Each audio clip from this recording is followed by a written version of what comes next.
أهلا وسهلا بكم أعزائي المشاهدين، أعزائي طلبة الصف السادس العلمي، وأنا ألتقيكم في درس جديد آخر من دروس الرياضيات وتكملة للقطع الزائد. ناخذ الأسئلة المتبقية عندنا. السؤال يقول: اكتب معادلة القطع الزائد مركزه نقطة الأصل وبؤرته على محور الصادات. شوف هذا الخط، هاي المعلومة الأولى، وطول محوره المرافق 2 جذر 2 وحدة، هاي المعلومة الثانية، واختلاف المركزي يساوي لنا 3، هي المعلومة الثالثة. إذا هنا ايش راح يصير عندي؟ راح يصير عندي الحل يساوي، أول شيء نعرف أنا بورته على محور الصادات وأعرف المعادلة مالته. إذا طول محوره المرافق أكتبها، طول محوره المرافق يساوي لنا 2 جذر 2، وطول المحور المرافق هو 2b، 2b يساوي لنا 2 جذر 2، أقسم على 2 راح يطلع b يساوي لنا جذر 2، أربعه راح يصير عندي b تربيع يساوي لنا 2. إذا طلعت عندي قيمة b تربيع. الآن أشوف الاختلاف المركزي. الاختلاف المركزي معطينا قيمته ايش قد؟ 3، يعني اي يساوي لنا 3. بما ان اي يساوي لنا سي على اي، سي على اي، اذا 3 هي الاختلاف المركزي يساوي لنا سي على من؟ على اي. نضرب الطرفين في الوسطين راح يطلع عندي سي يساوي لنا 3 اي. اذا اريد اربعها راح يصير عندي سي تربيع يساوي لنا 9 اي تربيع، 9 اي تربيع. اذا طلعت عندي قيمة سي تربيع وعندي طلعت قيمة بي تربيع. الآن أطبق العلاقة سي تربيع تساوي أي تربيع زائدين بي تربيع. السي تربيع هي قيمتها 9 أي تربيع، وهاي هي عندي أي تربيع موجودة، والبي تربيع قيمتها طلعتها 2. إذا هنا راح يصير عندي المعادلة التالية: 9 أي تربيع يروح من عندها أي تربيع راح يبقى عندي 8 أي تربيع يساوي لنا 2. أقسم على 8 راح يطلع عندي أي تربيع يساوي لنا 2 على من على 8 راح يطلع عندي 1 على 4. إذا طلعت عندي قيمة أي تربيع. إذا المعادلة إيش راح تصير عندنا؟ المعادلة إذا راح تصير عندي بما أنها على محور الصادات، إذا بالبداية هو واي تربيع على اليمن على أي تربيع يساوي لنا 1 على 4 ناقصا إكس تربيع على 2 اللي هي موجودة قيمة بي تربيع، فإيش راح يصير عندي؟ يساوي لنا 1، وهي المعادلة الأولى. هذا أول واحد، السؤال الأول. السؤال الثاني إيش راح يصير عندنا؟ لاحظ هذا السؤال بمجاهيل: قطع زائد مركز نقطة الأصل، معادلته اتش اكس تربيع ناقصا كي واي تربيع يساوي لنا 90، وطول محوره الحقيقي يساوي لنا 6 جذر 2 وحدة، وبؤرتاه تنطبق على بؤرتي القطع الناقص الذي معادلته جد قيمة كل من اتش فارزة كي تنتمي إلى مجموعة الأعداد الحقيقية. أجي على أول سؤال أو أول معلومة بها، يقول قطع زائد مركز نقطة الأصل ومعادلته هو هذا. اكتب معادلة هذا القطع: اتش اكس تربيع ناقصا كي واي تربيع يساوي لنا 90، وهي معادلة قطع زائد. شلون أعرف معادلة قطع زائد؟ عندي هنا السالب الموجود عندنا. هاي المعادلة كأنما سؤال، هذا معلومة رقم 1. خلينا نشوف هاي معادلة رقم 1، المعلومة الأولى. المعلومة الثانية شنو هي؟ طول محوره الحقيقي يساوي لنا 6، طول محوره الحقيقي يساوي لنا 6 وحدات، 6 جذر 2 يساوي 6 جذر 2. هاي المعلومة الثانية الموجودة عندي. والمعلومة الثالثة هو عندي قطع ناقص هاي البورتين مالته هي نفس بورتي القطع منه الزائد. خلينا نشوف المعلومة الأولى شو راح نحلها. أول شيء أقسم على 90 راح يصير اتش اكس تربيع على 90 زائد ناقصا كي واي تربيع على 90 يساوي لنا 1. ماكو اختصار بين الاتش والتسعين، اذا اخلي الاتش مقام المن لل90 اللي راح يصير عندي اكس تربيع تساوي 90 على اتش هاي وحده ناقصا واي تربيع هي 90 على كي ويساوي لي 1. هذا قطع زائد. قطع الزائد بالبداية هو اي تربيع، اذا اي تربيع تساوي لنا 90 على اتش. هاي هي معادلة رقم 1. معادلة رقم 2 هي واي بي تربيع تساوي لنا 90 على كي، 90 على كي. هاي هي معادلة رقم 2، معادلة رقم 2.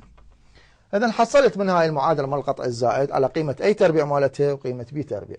نجي على المعلومة الثانية، بعد ماكو شيء بالسؤال حتى أقدر أكمل به. أجي على المعلومة الثانية، يقول طول المحور الحقيقي هو 2A يساوي لنا 6 جذر 2. إذا قسم على 2 راح يصير عندي A يساوي لنا 3 جذر 2. إذا أربعها الأي راح يصير أي تربيع يساوي لنا 9 في 2 ويصير عندي أي تربيع يساوي لنا 18. طلعت عندي قيمة أي تربيع. هذا علما للقطع الزائد، وهذا من عندي قطع زائد. أباوع بين الربط، أكو ربط بين هنا هاي المعلومة ويا هاي المعلومة. أشوف هنا أي تربيع، إذا طلعت أي تربيع أقدر أطلع اتش.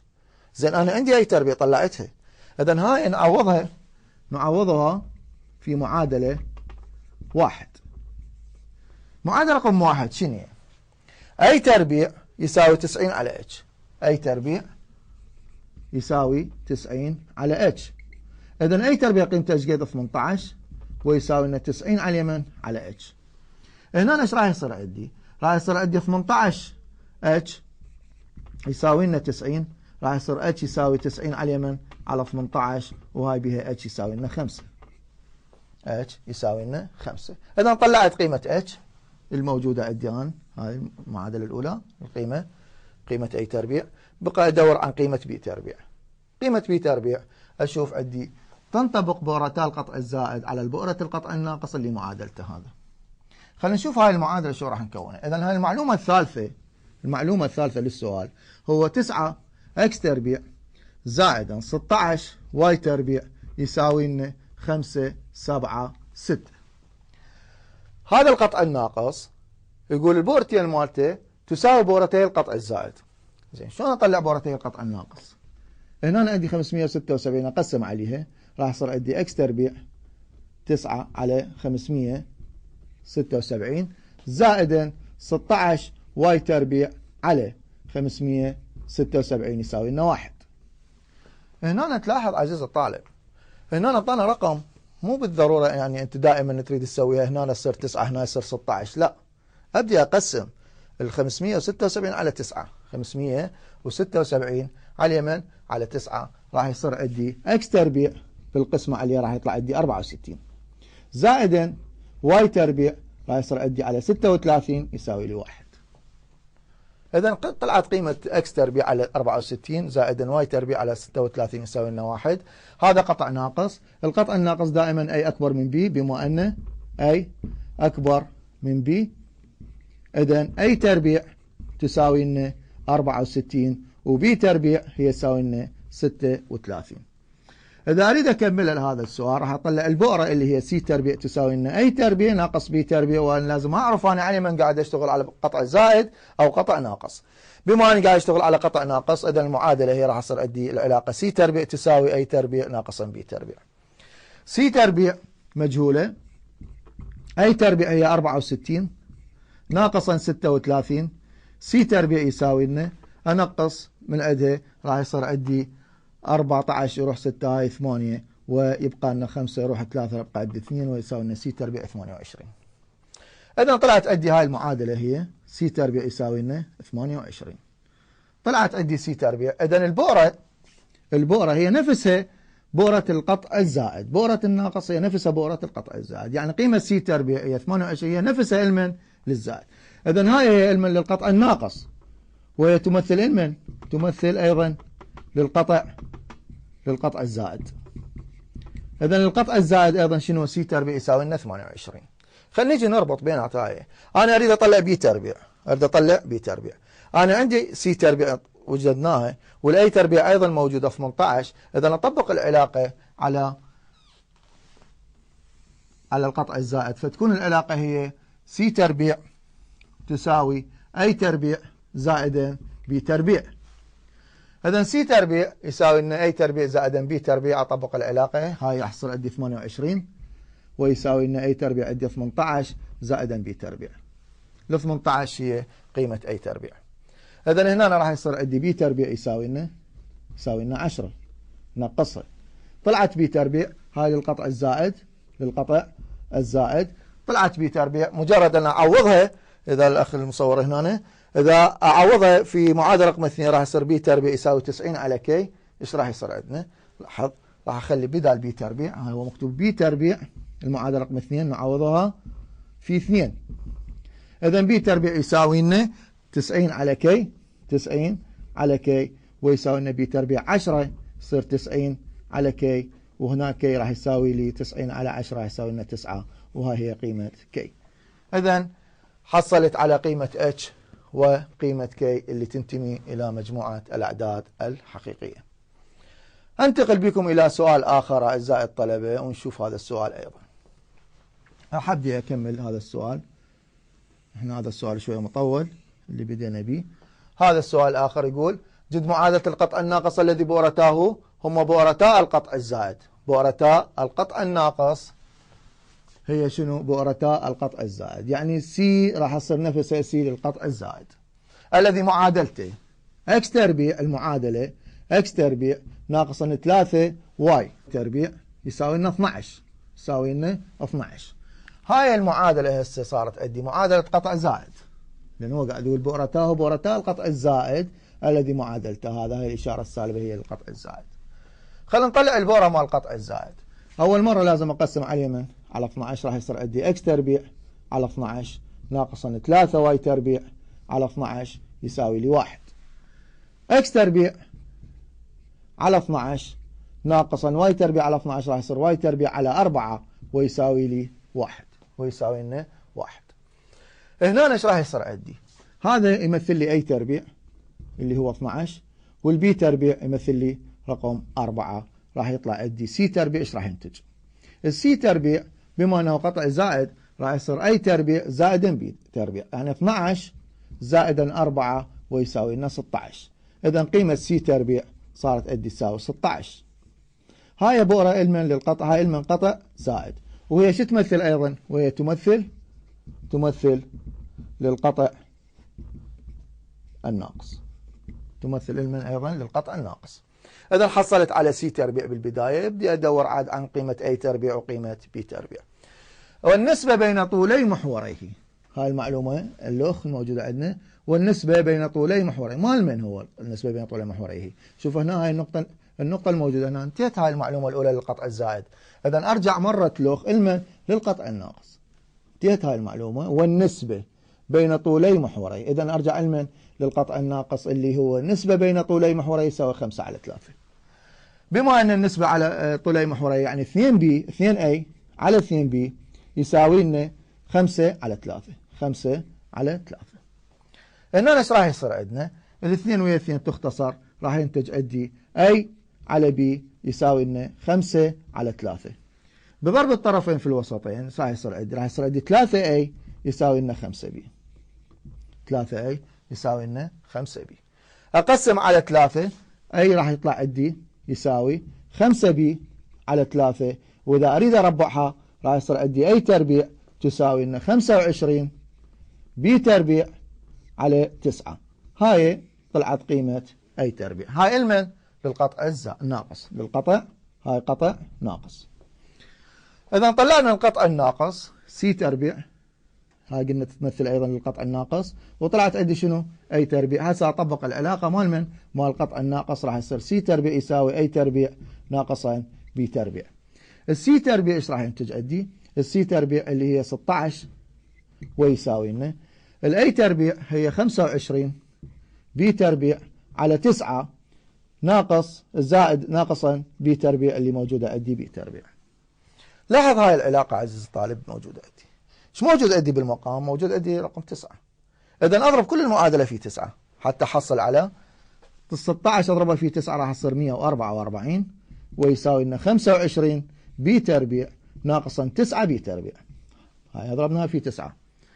هنا 25 روح 9 راح يصير عندي 144 يساوي لنا 16 بي تربيع.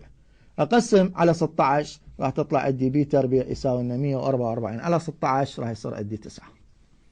اذا خلصت من قيمة بي تربيع ايضا وجدتها. بما ان وجدت بي تربيع ابدي ادور الاي تربيع هل هي موجودة عندي معلومة بالرقم لو لا.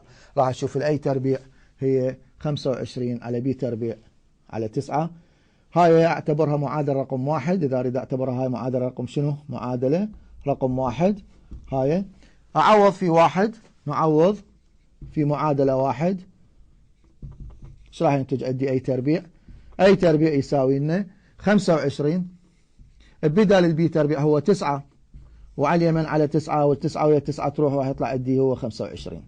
اذا طلعت عندي اي تربيع وطلعت عندي بي تربيع. هسه نهاية السؤال هذا ايش راح تكون عندي؟ المعادلة اعرفها على يا محور السيني لو الصادي. خلينا نشوف على يا محور السيني لو الصادي. ما ذاكر اللي هو على يا محور السينة والصادي، بس قايل البورة مال القطع الزائد هي نفسها مال الناقص، بما أن القطع مال الزائد هو على محور السينات لأن جاي بالبداية اكس تربيع، إذن البورة مال الناقص هي أيضا على محور السينات، فتكون المعادلة هي اكس تربيع على اي تربيع 25 زائد واي تربيع على 9 يساوي لنا 1. هذا نهاية هذا السؤال أعزائي الطلبة. فاصل وأعود معكم إن شاء الله.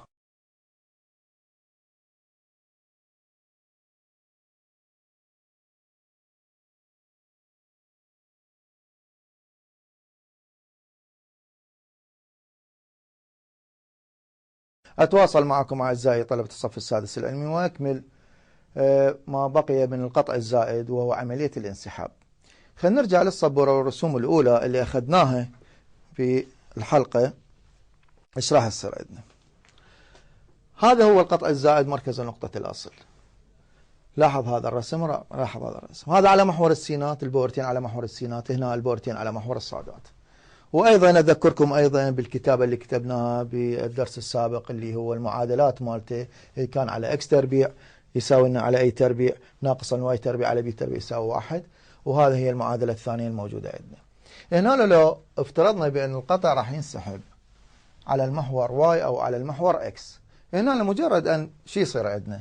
عملية الانسحاب، انسحاب المحاور، انسحاب المحاور للقطع الزائد، هنا راح يصير مركزه النقطة HK.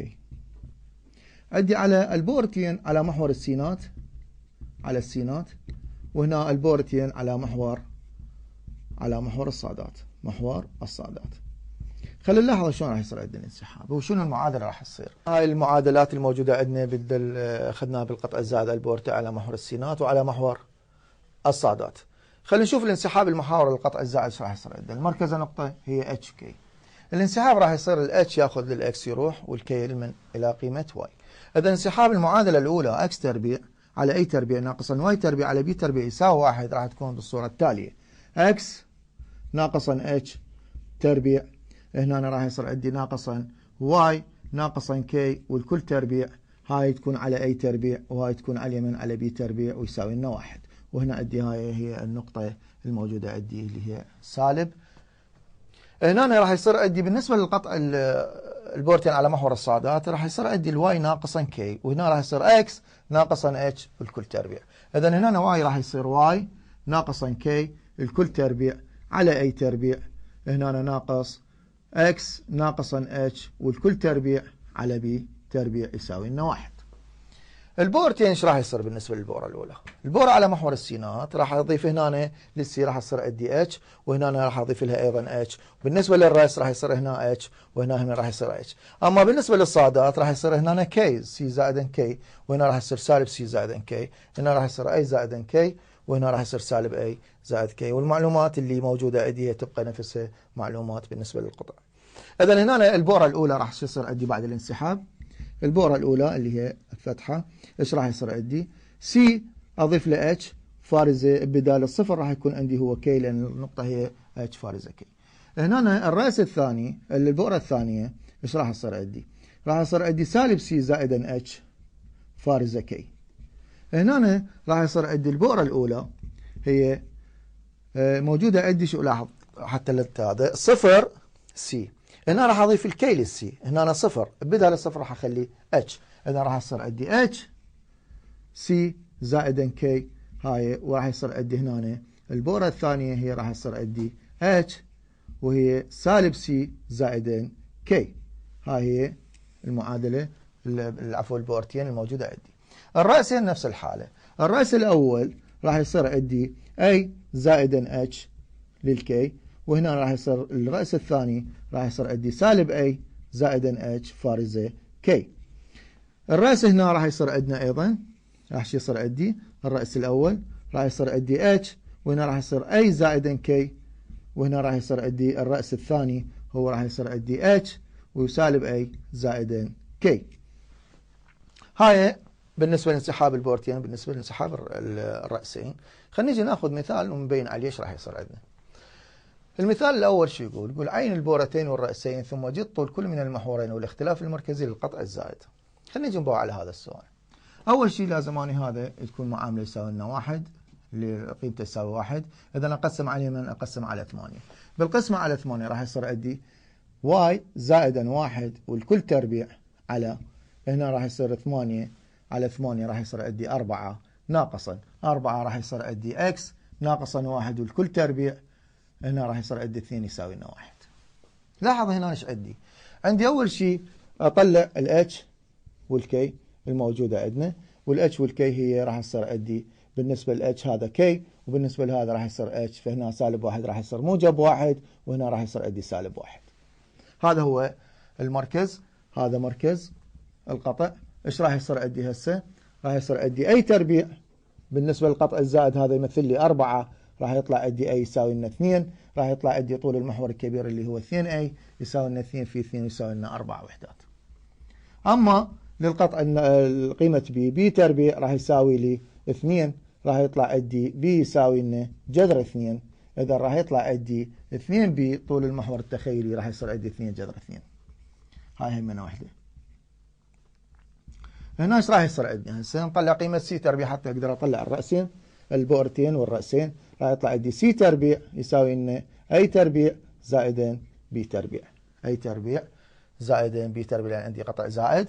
اذا سي تربيع قيمتها ما معلومه راح اكتبها سي تربيع، الاي تربيع هي قيمتها موجوده عندي 4 زائدين بي تربيع هي 2 راح يصير عندي 6. راح ينتج عندي سي يساوي لنا تحت الجذر 6. طلعنا قيمة هذني. أنا بالتأكيد متأكد من عندكم أعزائي الطلبة بأن تعرفون تطلعون هاي الشغلات الموجودة عندنا، تبقى بس عملية الانسحاب وتطبعوا عليها. ايش راح يصير؟ طلعنا قيمة سي. إذا أريد أطلع طول المسافة بين البؤرتين أقول 2 جذر 6، بس هنا أنا ما طالبها بالسؤال. هسه نطلع كل من البؤرتين والرأسين. البؤرتين راح يصير البؤرة الأولى عليها محورية على محور الصادات لين جاية واي بالبداية على محور الصادات. إذا على محور الصادات ايش راح يصير عندي؟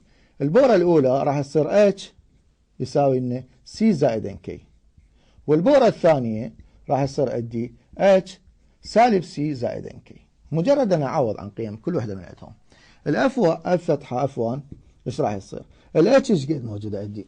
الاتش هي قيمتها 1، السي قيمتها جذر 6 اكتبها جذر 6 زائد او ناقص، خلينا نشوف كي زيد قيمتها سالب 1. اذا هنا الاشاره ايش راح يصير عندي؟ راح يصير عندي سالب 1. اذا هنا راح يصير عندي سالب 1. هاي قيمه البؤره الاولى. البؤره الثانيه ايش راح يصير عندنا؟ البؤره الثانيه راح يصير الاتش هي ايضا 1 وهنا راح يصير سالب 6 جذر 6، هنا راح يصير عندي سالب 1. هاي هي قيمه البؤره. الان نطلع الراسين. الراس الاول اللي هو راح يصير عندي اتش اي زائدا كي، والراس الثاني راح يكون عندي اتش موجود عندي سالب اي زائدا كي. ايش راح يصير عندنا؟ الراس الاول راح يصير عندي الاتش وين هو موجود قيمته ايش قد؟ قيمته 1. اكتب 1. الاي قيمته ايش قد عندي؟ موجود قيمته 2 راح اكتب 2 هنا زائد الكي هي سالب 1 راح يصير عندي سالب 1. هنا راح يصير البؤره الراس العفو ايش راح يصير عندي؟ 1 فارزه هنا سالب 2 سالب 1. هنا مبسطها انا قاعد احلها بالتفصيل حتى تعرف انت شنو القيم اللي قاعد تصير عندنا. هنا راح يصير 1 فارزه هنا أنا راح يصير عندي 2 ناقص 1 راح يصير عندي 1، والبؤره الثانيه الراس الثاني راح يصير عندي 1 سالب 3. وبهيج حاله حصلت على المعلومات اللي يريدها من عندي بالسؤال. اعزائي الطلبه الان طلعنا الراس وطلعنا البؤره، بقت عندي هي قيمه الاختلاف المركزي. الاختلاف المركزي هو يساوي لنا سي على من على اي. قيمه سي لازم نطلعها هي قيمه سي ايش قد؟ قيمه سي موجوده عندي هي جذر 6 اللي موجوده قبالك هاي، راح اعوض عنها ايش يساوي لنا؟ جذر 6 على اي قيمه اي هي ايش قد موجوده عندي؟ 2، فيصير عندي جذر 6 على 2. يعني شوف هاي القيمه هي اكبر من الواحد، قيمتها اكبر من الواحد، اذا هذا هو الاختلاف المركزي. الاختلاف المركزي. لاحظ عزيزي الطالب مثال اخر او سؤال اخر خلينا نجي ناخذه. هذا السؤال شو يقول؟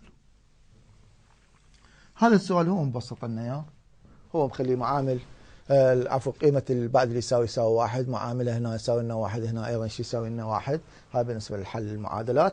إذا هنا أنا مجرد أن أطلع هو الاتش الحل راح يصير عندي اتش فارزة كي شي يساوي لنا الاتش هنا راح يصير عندي لأن هاي 5 ويا الاكس راح يصير هاي -5 والكي هو راح يصير عندي 1. نجي على اليمين نجي على الاي تربيع. الاي تربيع هو بالبداية موجود 36. إذا هنا الاي ايش راح يساوي لنا؟ راح يساوي لنا 6 وحدات. هاي وحدة. هنا البي تربيع ايش راح يساوي لنا؟ راح يساوي لنا 64. وهنا ايش راح يطلع عندي البي؟ راح يطلع عندي 8. هاي من وحدة طور قيمة عليها. هنا ايش راح يصير عندنا هسه؟ نطلع قيمة سي تربيع. السي تربيع هي اي تربيع زائدا بي تربيع.